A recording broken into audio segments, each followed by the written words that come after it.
Thanks for joining us today. It was a little cold in here, so I cranked the heat up a little bit. So if it does get warm, I'll crank it down. We'll play that game, right? Too hot, too cold. Okay. We have some seats up here. Okay, looks good. Thank you so much for joining us today at PDD 2014. We're really happy that you are here joining us today. It is my pleasure to introduce Mr. Hans Ekman. Mr. Sounds so formal. Not sir yet. No. I'm working on that. Now you gotta rule the British Empire. What does that take? Queen has to knight you or something crazy like that. Yeah. Helps if you're a British citizen too.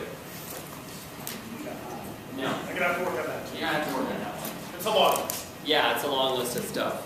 Something about buying the Queen a nice gift too. I'll read the bio here. Hans Ekman provides traditional management consulting for rapidly changing companies with 17 of his over 20 plus years experience creating workflow optimization solutions across diverse industries. He's currently serves as the EVP and Security Services Workstream Manager at SunTrust Bank. Hans provides process improvement and mentoring through SunTrust Business Analyst Center of Excellence, and his past speaking engagements can be viewed on his website at hansekman.com. Hans was here last year with what presentation? Did anybody remember what presentation he did last year? Zombie apocalypse in the VA. How to survive zombies in the VA. Very, very, very informative. How to use a machete. I'd walk out halfway through it. It was very entertaining. It's good. So, without further ado, thank you, Paul.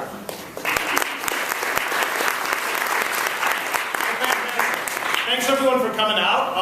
I really hope you'll find this informative and helpful. This is audience participation. I will not necessarily be calling people out quite as much as Bob does, but I am going to need volunteers as part of this.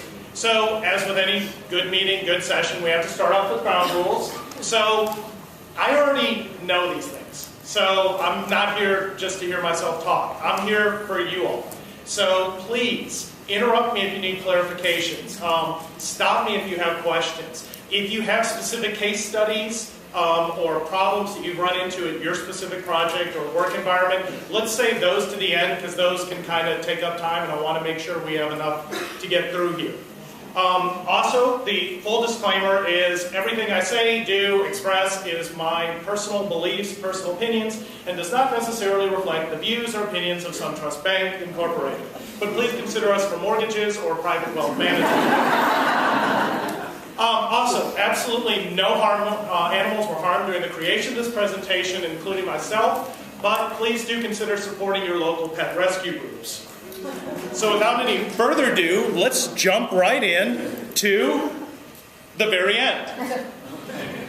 Why wait till the end to figure out the conclusion? Then you won't have a context for understanding everything that we're going to be talking about. So I want to start off by giving you the conclusion, giving you a framework to understand what I'm talking about, and see if you agree with me. You may come to different conclusions. You may find that not all of these things and ideas are suitable to you. The goal here is to find what will help you improve the way you work. Always play to your strengths and you will be successful. Don't try and do something just because someone else does. So the first things are that the basic principles of release management, change controls, everything that the PMI teaches about change management can apply to requirements and requirements management. Also, the level of control that you spend and you exert needs to coincide with the level of the change. You don't want to go overkill because somebody told you you have a typo or a spelling mistake. But in the same vein, if you don't catch and manage small mistakes, they will become big impacts. Also, consistency and diligence are required for success. If you ever forget that, just remember the words of Mad-Eye Moody, who said, "Constant vigilance." So we're going to look at really three levels. The diligence that it takes to manage and consistently manage your requirements process. Looking at the threat level and coinciding that to the triage level or the level of interaction that you need to have.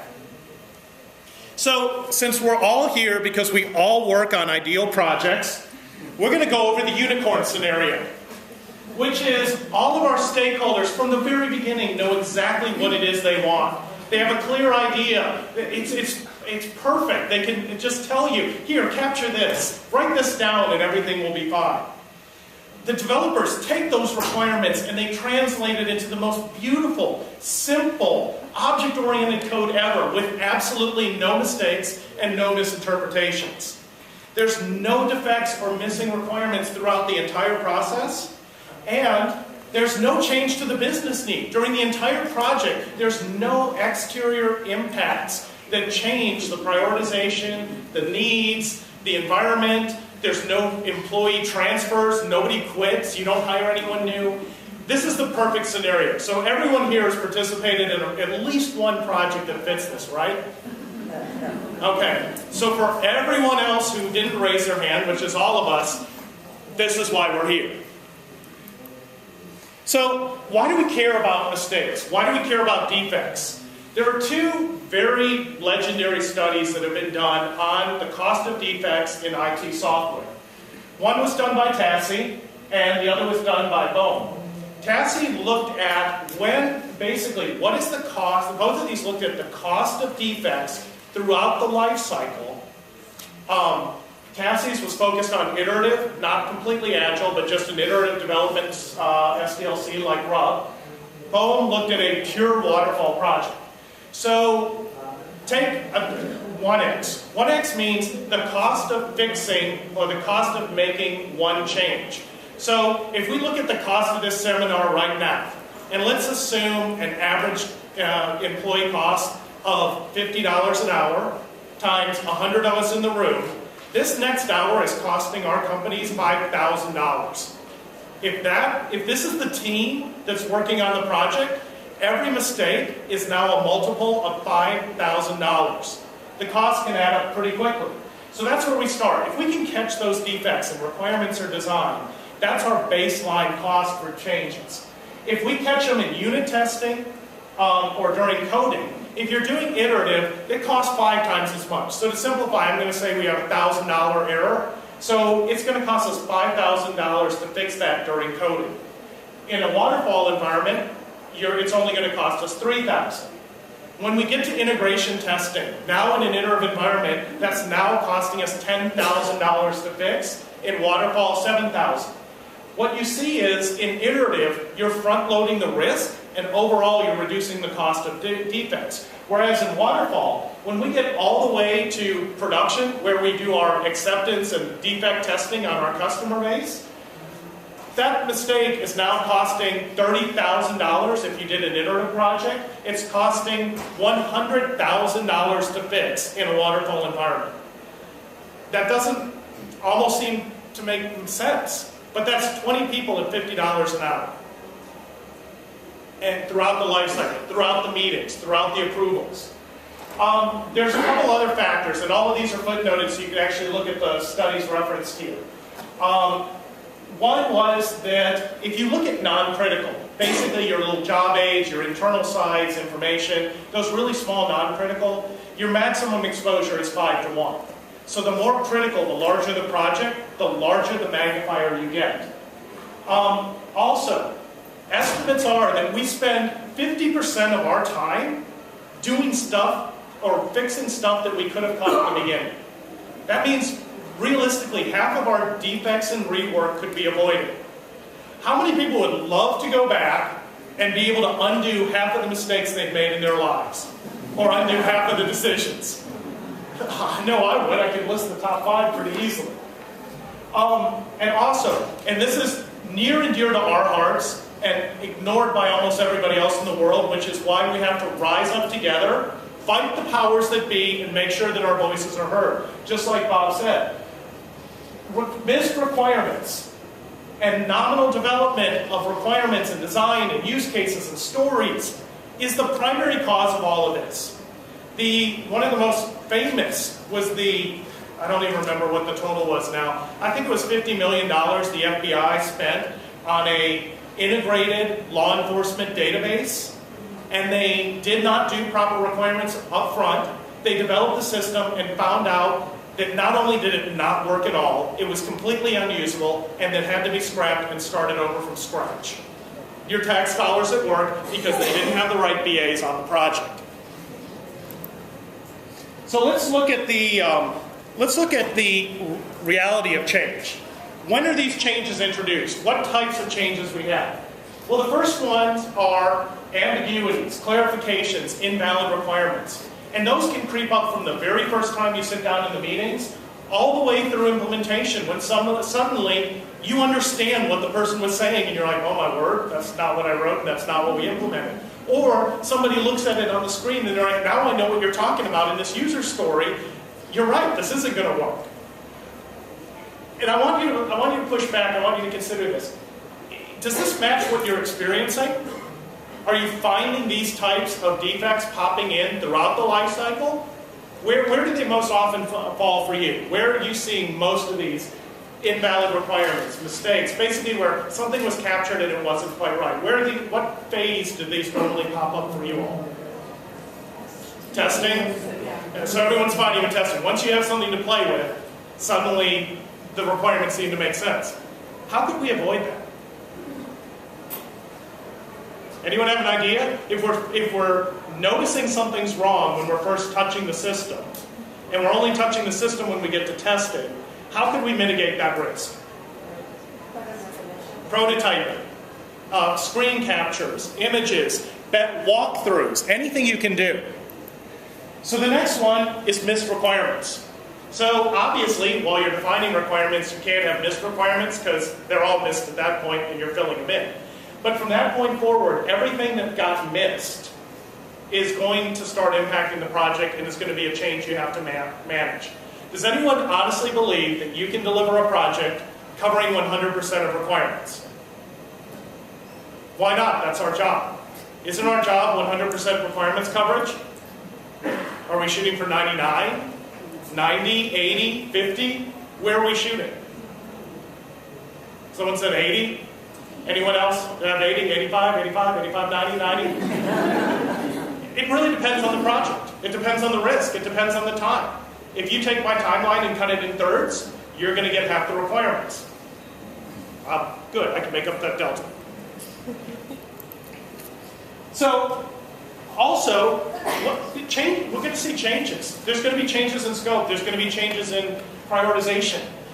This one item is almost the foundation of Agile.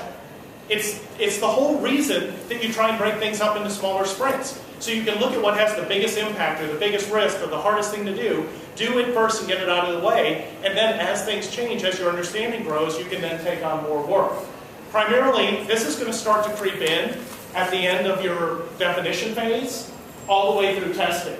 And the reason I stopped this at testing is because by the time you get testing, your prioritization changes, it's too late to deal with.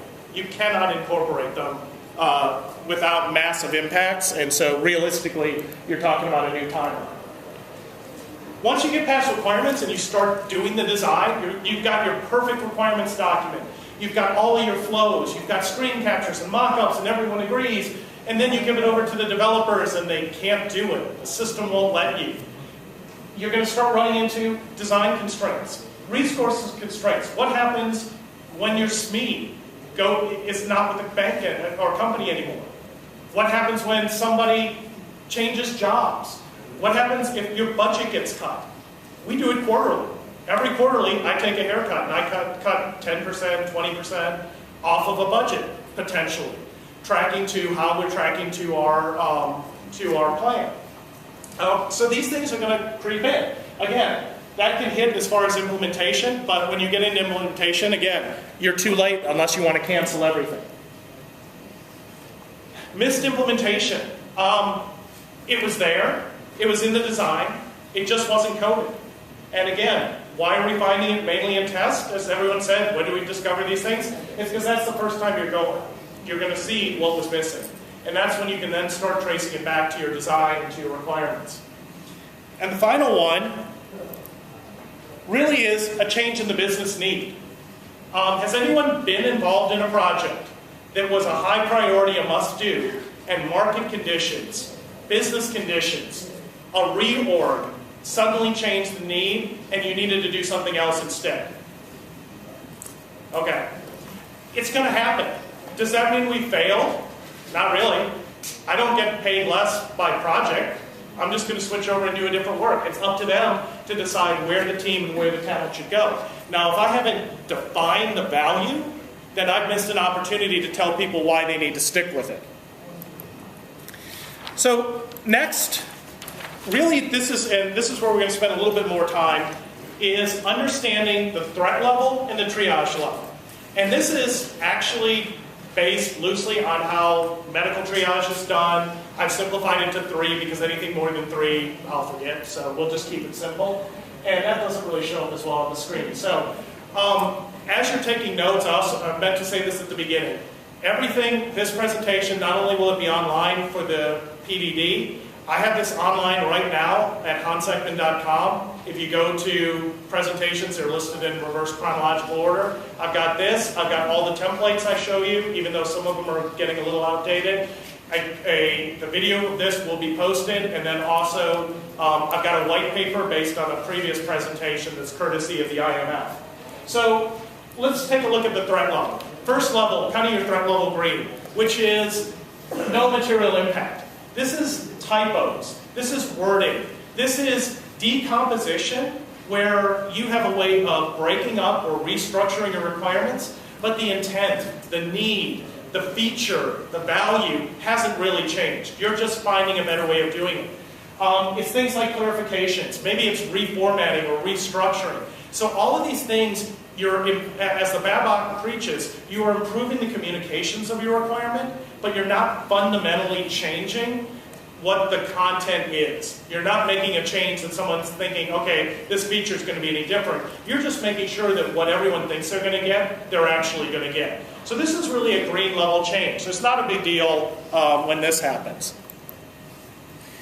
What happens when we now have a material impact? And yes, material impact, material loss, this is kind of a legal term. It means you have a quantifiable gap in what somebody expected to get, or what they needed to get, or what they had.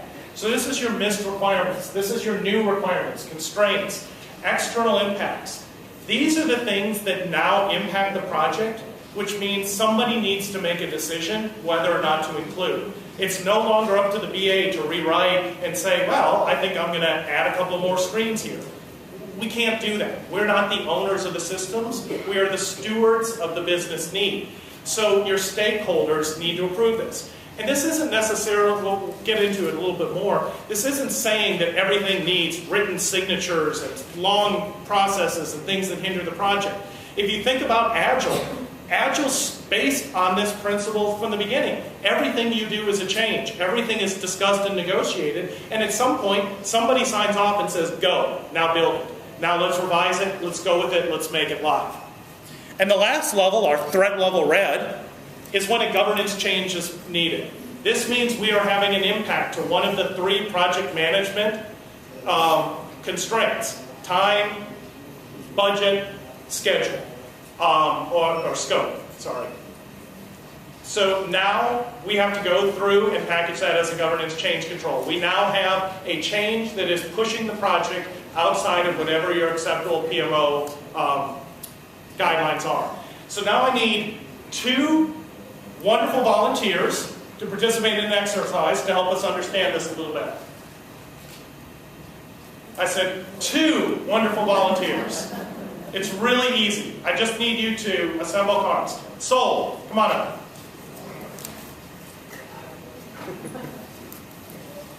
I need a BA, one of you to be a BA, and one of you to be a builder. And you're who from where? Blake from Proficient. Blake from Proficient? Tavia from Securian. Tavia from Securian. Thank you so much for volunteering. Who wants to be the builder? Who wants to be the BA?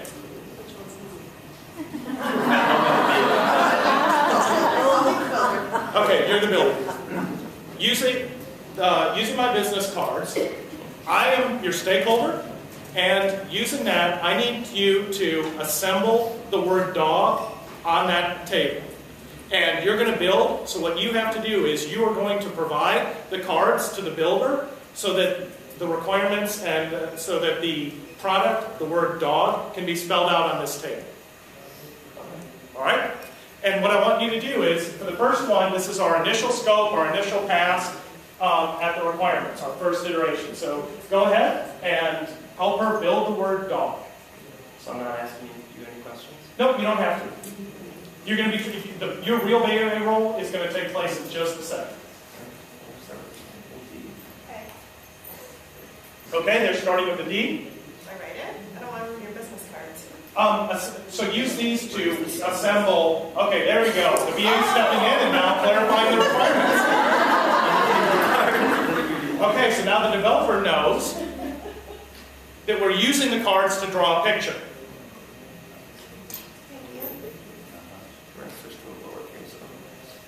Okay, now he's clarified further in the requirements. He said he doesn't want just a uppercase O, he wants a lowercase o for dog.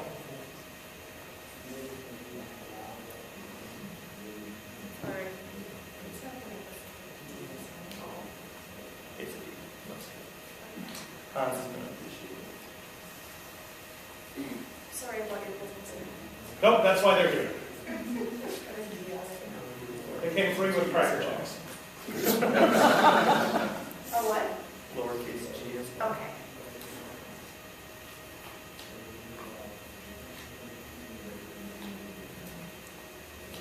And one of the things you may notice already, when you're thinking about requirements, when you're thinking about managing change, is everybody always works according to their own perspective. You, by nature of sitting in the chairs and looking up at the screen, are the audience. They assembled the words facing themselves, which is fine, may be fine, but always remember that it's people's perspective is how they're going to build. Did I? I don't remember saying dog. I thought I said frog.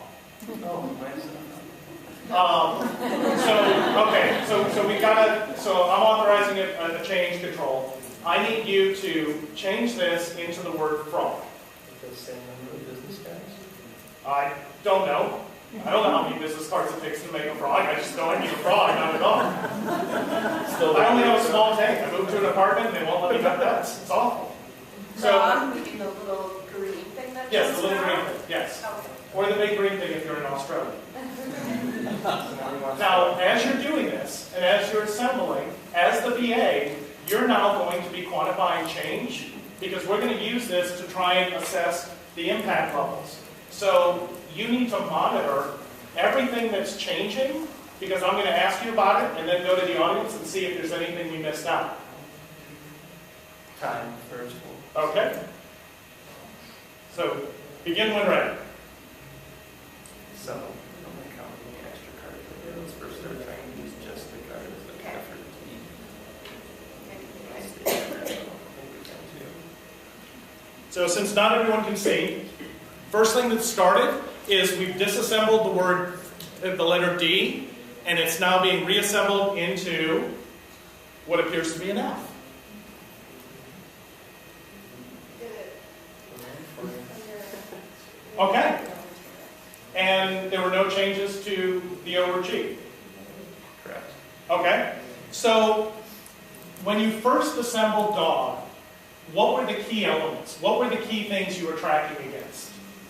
What were your building blocks in creating it? Okay. Business cards. So you had a certain number of business cards. Were you tracking or observing anything else? If you were quantifying and tracking as a project, what else? What are other ways that you would have potentially tracked the building of the dog? Time of space who's been on the table. Okay, you can do that. Okay, spelling mistake. Make sure that it was dog in English. Also, did it matter how many cards we used per letter? So we made an assumption that it was going to be lowercase little letters to reduce the scope, to reduce the number of cards that it took.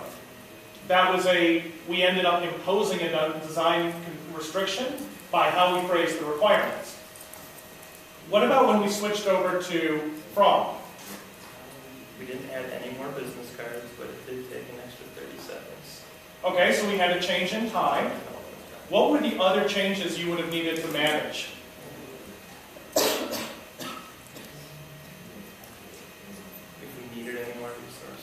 Okay, more resources. Did we have to pull from the deck of cards and get more cards and add to it?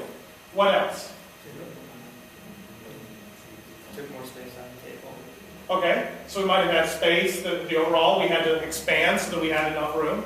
So let's reach out, because we're all collaborative here, we're all working together.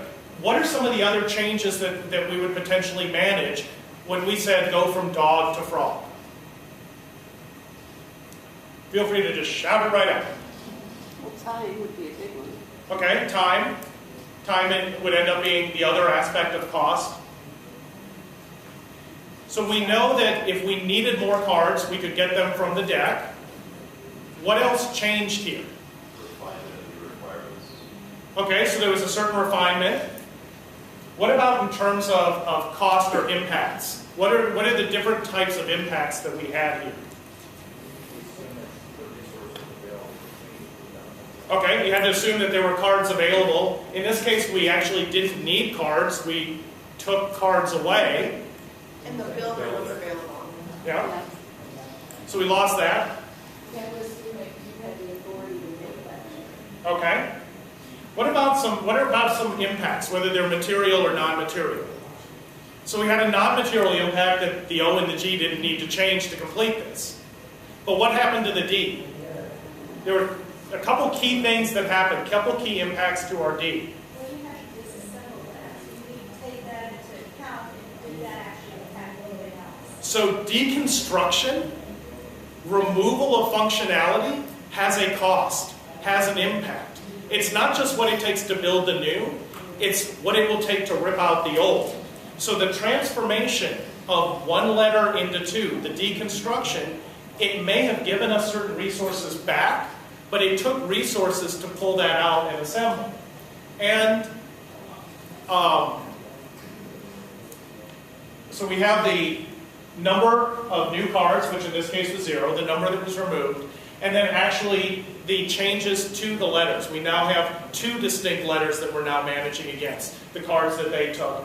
And then again with the assumption that we were going with an uppercase first letter and lowercase. If not, I could potentially have another impact. If I said all uppercase, we're potentially reassembling. So thanks so much, appreciate it, well done.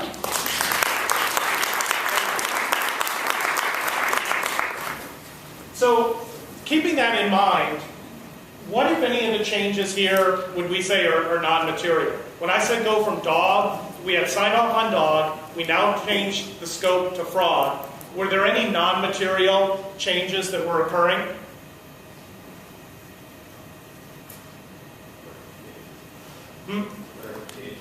Okay, some of the clarifications. The fact we can assume that the stakeholders did want lowercase letters, so specifying that out, filling in that gap could be a non-material change. The alignment, the spacing they can take up, some of those things where, in the end, we still had a frog. Did it really matter how much space it took, how big the letters were? Maybe, maybe not. What were the material changes?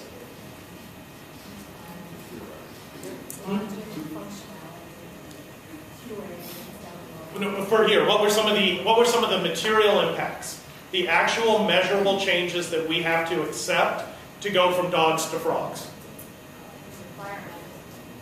Okay, the new requirement. What impacts did it cause? Because when we're talking about this, when I say impact, I'm saying what is the cost?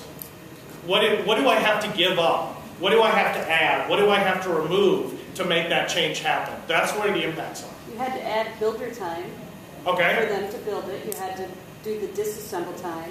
Yep. And you were able to take some of the materials, the cards back. Yep. So I had a change in materials, I had a work effort impact, I had potentially a space or size impact, a potential schedule impact. Those are where the material changes are. And it doesn't mean that we couldn't absorb it, but who's familiar with death by 1,000 cuts? How many people wait till they hit cut 900 to start counting and pushing back? Do people stop at 400? At what point? So let's everyone stand up a second. So we've got 1,000 cuts before we quit the project and are done with it. How many people are waiting till the very end and then just walking out before they start trying to manage that change and manage all these little itsy bitsy cuts? If so, sit down. How many people are stopping at 800 when you're getting to that last almost 10%? What about 50%? When people realize they've gotten about halfway through and suddenly this is starting to kill us and we need to stop it. All right, we're starting to have most of the people starting to drop off. And that's usually what happens. You get about halfway through and then you start acting. The other people got tired and just started sitting down. So we've lost by attrition anyway. So with this, we have certain triage levels. And again, I apologize if the text is a little hard to read. So when we talk about a non-material change, really all we need to do is log and communicate it. We just need to make sure that somehow we are tracking and telling what changed. Now, why is that important? Why do we care? If I'm correcting spelling mistakes, or rewording something so it's more understandable, or I'm decomposing one requirement or one story into two stories so it's a little clearer, why do we care about communicating it? Well, it might impact somebody else as part of the project. Okay, there may be impacts we haven't realized. It might be a material change. Anyone else? Yep. Absolutely. It gives you a group buy-in. Nobody likes instability. But if they know what's changing and they know the level of the change, they know that they're part of the process. They know that what they've said has been heard and recognized and put in, and that, hey, this has changed and it's okay. It also means that we're not forcing developers who never read or look at anything we do anyway to actually go through and reread and try and figure out what's changed. Or they see something that's changed and then their confidence in us goes way down. So, and it's just polite. There's nothing wrong with being polite. When we get into material impacts, that's when, from this exercise, we have to define what the impact is. We have to know. Because if you can quantify what the impact is, then somebody can decide if it's worth it. Even if you know you can absorb it. Getting people in the habit from the very beginning, making this part of your approach from the very first day, will desensitize people to the fact that they're reviewing and giving a stamp of approval. It gets them used to it. It's like putting training wheels on your stakeholder's bicycle so that they're not as worried, they're worried about falling. And by the time they get into the end of the project and they're jumping off of ramps, they're not worried that the training wheels aren't there anymore.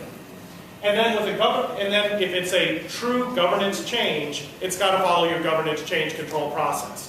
Maybe not for each individual change. Maybe it's packaged with a project manager change and you just tag on the requirements impacts, the scope impacts, the feature functional impacts. Whatever you have to do, that gets packaged that way. Yes, sir? Yeah, I have a question on the permanent impacts. So are there any methodologies that you know of that exist that are like the best as far as do that the best way? Is it cost-benefit analysis? Is it like other versions of anything out there right now? I would say, again, play to your strengths. The same way you're eliciting requirements, flip that around and now elicit impacts. Talk to the stakeholders on both sides. If we change and break this one screen into 3, what does that do to your business process? What does this do to this particular story? What does this do to the user experience? Go to your user experience group. Go to your developers. Go to your testers. How is this going to impact your test cases? Your testers may say, well, you're breaking it up, but because my test cases were modular anyway, I'll just divide them into 3 sections and it's going to cost me a half hour of work. So the same way you elicit functionality, the requirements, is the same way you elicit the impacts. It's just you're changing which questions you're asking. And actually, if you then think about it, that same way is the same way that you're determining business value. It's the same because it's the impact. Business value is a positive impact. Change is usually a negative impact. And then if you do them at the same time, you can couple. If we change this user experience, our experts say we should get a 20% greater retention rate, which should, based on our business case, which of course everyone's doing at the beginning, can be updated to include that revenue growth as well, revenue retention. So there is never a magic bullet, because even if you had a magic bullets tend to only work on certain things. I can't use the same magic bullet on a werewolf as I do a vampire. It's not going to work. I need wooden bullets for the vampire. So it really is, and that's where your BA maturity level comes out. It's having more tricks, more techniques, more tools, more templates. It's being prepared to use the right thing at the right time. So next, I want to take a look at the update process. This is the foundation of your change process. So with this, the first thing you do is anytime a change is suggested, is validate it. Just because someone says to change something doesn't mean they're right. But I have found, especially when working in offshore teams, if they ask me the same thing or push back 3 times, I'm the one that's wrong usually. And it took me a while to really accept that because when you proofread your own stuff, you hear what you thought you wrote. You can't hear what you actually put on paper. And it's very, very hard. But that's why this same process, this same impact can be used to clarify your requirements. I have my developers and my QA testers test my requirements during elicitation. They go through and pose questions or challenges throughout, and then I provide feedback and updates.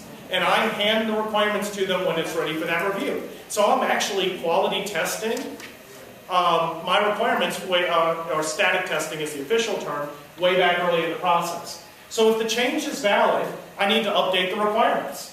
Well, if I update the requirements, I need to track it somewhere. We'll look at a few tracking methods. And then I need to package and communicate those. Package being an optimal word here. You will drive everyone crazy if you, on a daily basis or hourly basis, of telling everyone every spelling mistake you corrected.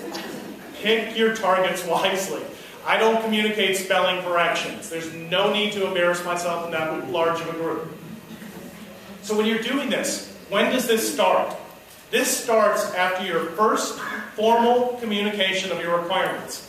That could be a document sign-off. It could be a certain portion of the requirements or a certain phase or a certain time.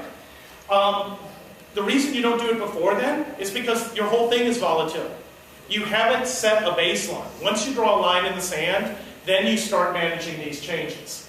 Whatever your system of record is for the requirements, whether it's a document, whether it's a wall with post-it notes, whether it's a requirement management system, you need to keep that updated. I strongly recommend logging all changes with the effective date. The more metadata you can record on the changes, the safer you'll be at the end when people argue whether or not something was introduced and when it was introduced. If you can say, Mary, the stakeholder from marketing, got approval for this on April 1st and it wasn't a joke, you can go back to that at the end of the project and you know where fault, blame, or the impact was assessed. And then, as I said, this is the foundation for all the rest of the changes. So there's a lot of ways you can document this. If you're using a requirements management tool or a system, find out how that system does it and use it. It will be your friend. There's no need creating extra tools. At a bare minimum, you can put a table at the beginning of any document, any file, with a change log. I changed this requirement, updated this date from here to here. Here's the old one, here's the new version. And keep a running log of these. It could be a separate spreadsheet. It could be hidden. You could use comments. Whatever works, whatever is feasible for your project. My unfortunate record for a system replacement was I had 30 pages of update notes in the document and 82 governance change controls. Because we were replacing a system and every bug fix in production had to be evaluated whether or not it would be allowed in production and reproduced in the system we were replacing it with. It was brutal. But you know, that if it doesn't kill you. Again, grab the source, the source of the defect, where did it come up, where was it found, is it a change control identified with it, who is the owner, what's the effective date, what's the tracking ID. If you don't have an ID, then maybe you just have a before after, but at some point, other than page numbers, because page numbers change, you need to have a way of accounting for this. And I really recommend showing a before and after. So what happens when you have an approval? Well, our first box is that entire update process. So the outcome of the update process then feeds into our approval loop. And this can be as formal or as informal as you want. So the minute you have that impact and you know what it is, you've got to define or change. You've got to define the impact and possibly revise the requirement. Maybe going through another update process when you know what the impact is. Are there options? How are you going to evaluate it? Do we need a change control? Is there a material impact? If so, I need somebody to sign off on it. If it's significant enough, it might be a governance change control, and then that change gets implemented. You can package them. I've published schedules where changes were due on Tuesday, impact was reviewed on Thursday, they were sent to stakeholders on Monday, and then we started the cycle over again. So we had a weekly iterative cycle. This occurs typically after you've put in a document for approval, because everything's pretty much drafted before then. So unless you've got a significant change, usually you're not hitting a governance change control until you have some level of approval for a section or an entire system. If you have a change to functionality, if it's something that impacts other deliverables, it impacts cost and schedule. And then the key is your stakeholders need to approve. And you have your traditional stakeholders, the official people sitting in the fancy chairs in your meetings who are sponsoring the project or their SMEs, but also think about your other stakeholders. I get my development lead, my test lead, my implementation coordinator to sign off on these as well. Why? Because I'm going to create more work for them and I want them to agree to it. So if something happens later, I can tell them, I have a point where I can defend myself and say, this was accepted, get it done. Politely. Where do you document the assumptions? Because we made a huge assumption here. I mean, on that requirement change, because from changing the D to the FR, we reuse materials to some degree. Yep. Okay, so you're including that in this too? Absolutely. Okay. If you've made assumptions, conditions, constraints, then that should be documented probably with whatever your approval is. We are making this change from this to this. Here are the impacts, and these impacts are based on the following constraints. I am only allowed one capital letter per word. System only supports lowercase words and passwords for ultimate security.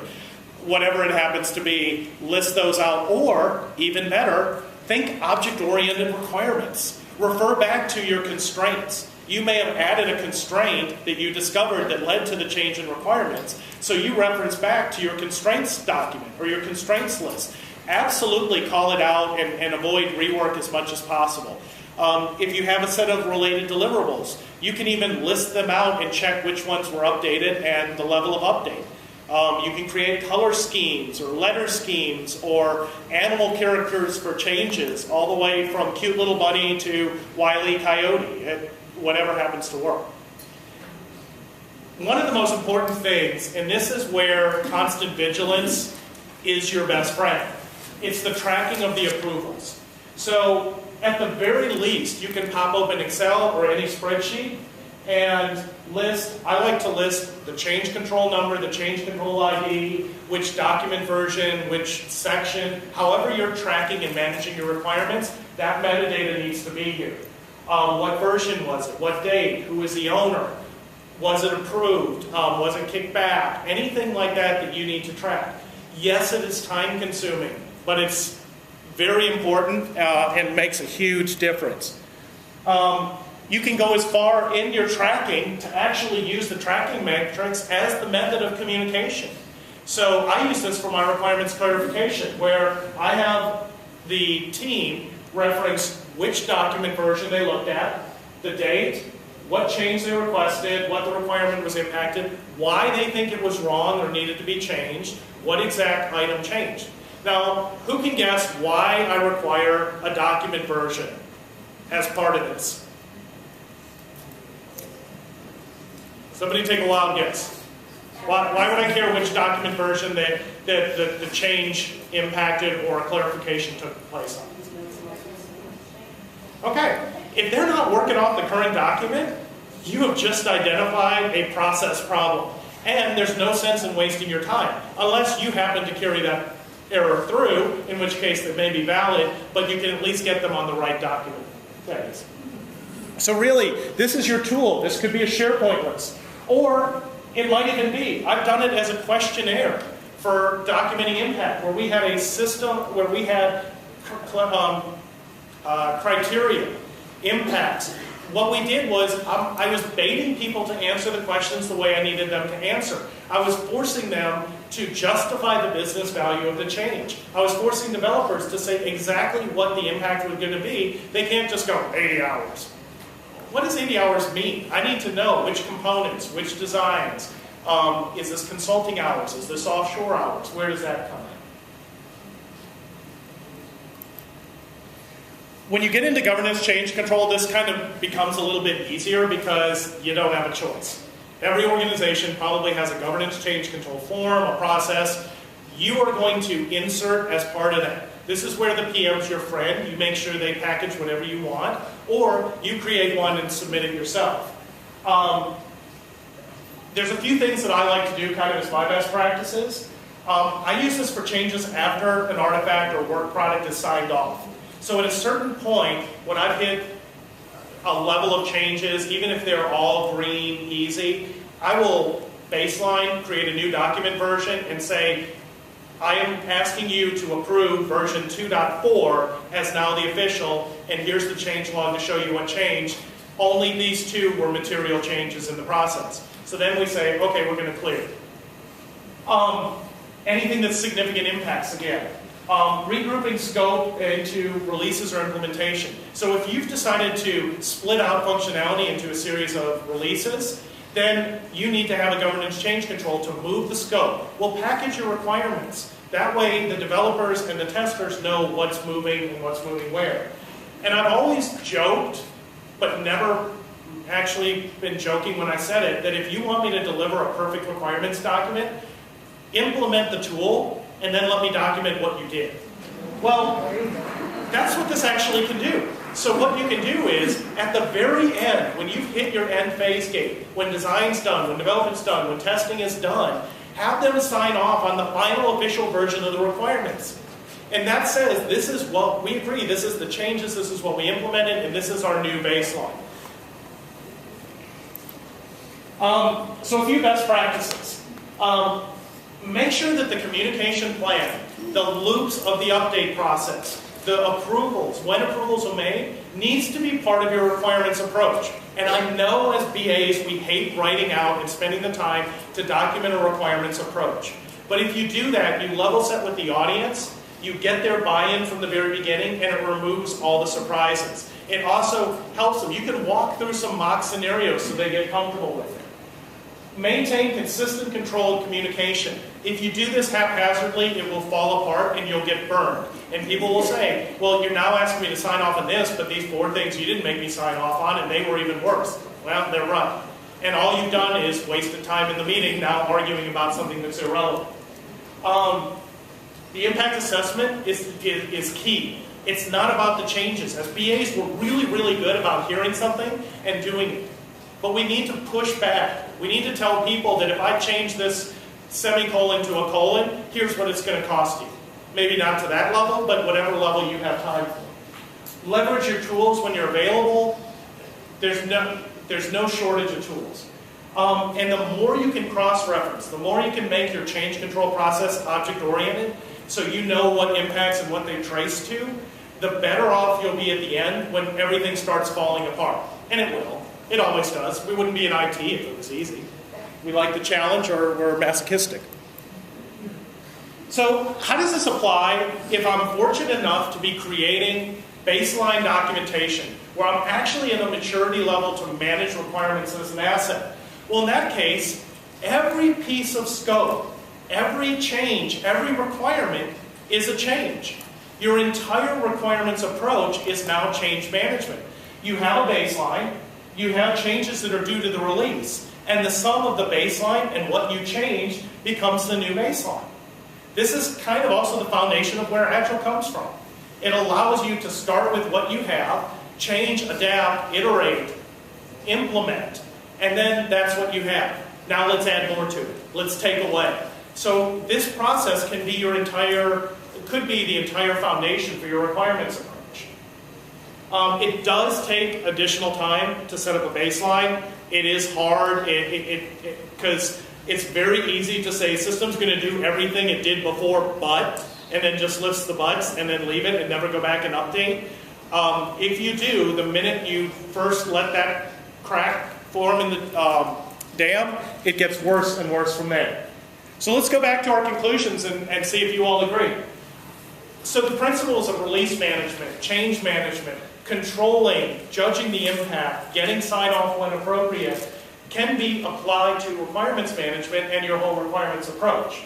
The level of control has to match the threat or the risk. You've got to make sure that you've determined what your threat levels are and what your triage level will be, and hold as consistently to that as possible. And never-ending vigilance is needed throughout the process.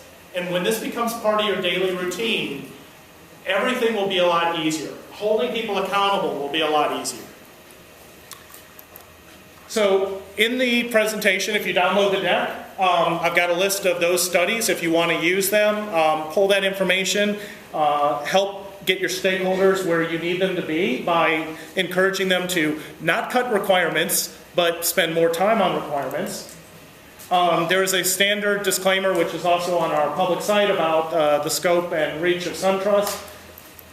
And as I said, this is available right now at hansekman.com. You're welcome to download it. Template samples that will at least give you an idea of metadata to capture. And then after, if I didn't mess up the video, this will also be posted on my YouTube channel.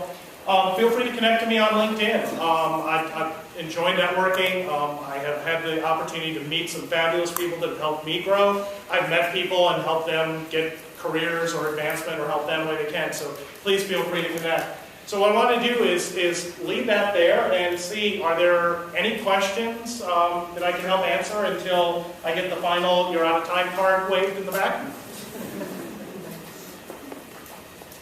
Is this feasible? Do you think? Did anyone leave here not learning anything? Because if not, I can give you the circumference of the Earth, so at least you walk away with something.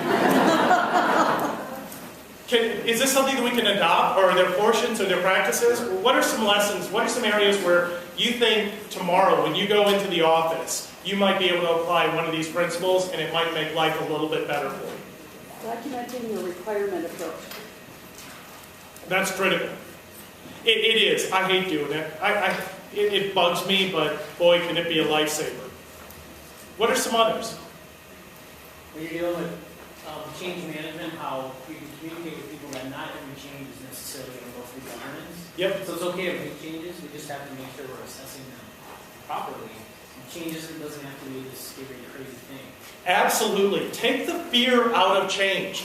We have put our stakeholders in this big fear that every time we change something, they expect it to cost more, take more time, miss deliverables. They're going to have to go back and report to their management that they're not doing it. By doing these little things, you're desensitizing to them. Then when the really big, ugly things come in, they're not as afraid. And absolutely, getting that comfort level, building that trust is foundational. Yes? Just getting their buy-in, getting their sign-off. Absolutely. Yeah. Is anyone using a requirements tool that has track changes or built in management? One person? Two? That's it. There's some great tools out there. I believe there's some great vendors. Take a look. Get them into your company if you can. Some are better than others, but they all do help. They can make our lives a lot better. You have some, yes? Yeah, I think you said that if you remove a requirement, the requirement is delivered to the change log. If you use that instead of striking through the requirement, and my team today said a lot, you strike through it so there's evidence that you had that requirement and they come back. I actually do both. Okay. So I create document 2.0. I redline all of my changes. I take all of my changes and I put them into my change log and my tracking log. Maybe they're the same or not. At certain intervals, I will create a new clean version, and I will have 2.1 clean, and then I start a new 2.1, and it'll say redline.